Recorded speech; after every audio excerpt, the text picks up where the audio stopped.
അമ്മ എന്ത് പണി അമ്മ ചെയ്യണേ? അമ്മയോ? ആ അമ്മേ കുറച്ച് മുളകും തൈയൊക്കെ നടാൻ പോവാ. നമ്മുടെ വാഴയൊക്കെ അവിടുത്തെ വെട്ടിക്കളഞ്ഞില്ലേ, ഇനിയിപ്പം അവിടെ മുളകും കാന്താരിയും ചേനയൊക്കെ വെക്കാന്ന് പറഞ്ഞല്ലേ. എന്തൊക്കെ നട്ടാക്കണേ അമ്മ? ഇതെന്താ അമ്മേ? ഇതോ?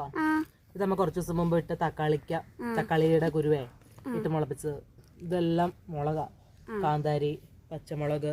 ഇത് തക്കാളിക്കാണ്, ബാക്കിയുള്ള എല്ലാം മുളകാ. ഇന്നത്തെ ഇതേ പടവലങ്ങയാണോ തടിയങ്കായ എന്തോ ഒരു സാധനം, അതിന്റെ വിത്ത് ഇരിപ്പുണ്ടായിരുന്നു, അത് ഇട്ടു.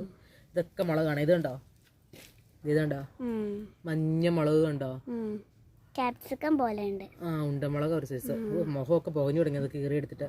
ബാക്കിയൊക്കെ ഉണക്ക വിത്തായിരുന്നു കേട്ടോ, കീറി വെച്ചിരുന്നാണ് അങ്ങനെ. ഇതിപ്പം പച്ചയ്ക്ക് തന്നെ കുറച്ച് കാന്താരിയും ഇതും കൂടി എടുത്തു വെച്ചു.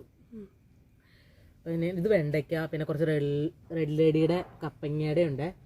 ഇതൊക്കെ ഇത് കപ്പങ്ങ ഇതൊക്കെ പാകിയാക്കുന്ന അങ്ങനെ കുറച്ചങ്ങനെ പാകണം. അപ്പോൾ എന്തെങ്കിലും ചുമ്മാ ഇരിക്കുമല്ലേ, എന്നാൽ പിന്നെ എന്തെങ്കിലുമൊക്കെ ചെയ്യാമെന്ന് വിചാരിച്ചു. അങ്ങനെ കുറച്ച് വിത്തുകളൊക്കെ എടുത്തിട്ട് ഇങ്ങനെ മുളപ്പിക്കാൻ നോക്കുവാണേ. അപ്പോൾ അങ്ങനെ ചെറിയൊരു കൃഷിയിലേക്കൊക്കെ ഇറങ്ങാമെന്ന് വിചാരിച്ചു, പറ്റുന്ന പോലൊക്കെ. അപ്പോൾ കൂട്ടിന് നമ്മുടെ അമ്മക്കുട്ടി അപ്പക്കുട്ടനൊക്കെ ഉണ്ടാവും. പപ്പ ഈ ആഴ്ച ഉണ്ടാവില്ല കേട്ടോ, പപ്പ ഈ ആഴ്ച പപ്പയ്ക്ക് വർക്കുണ്ട്.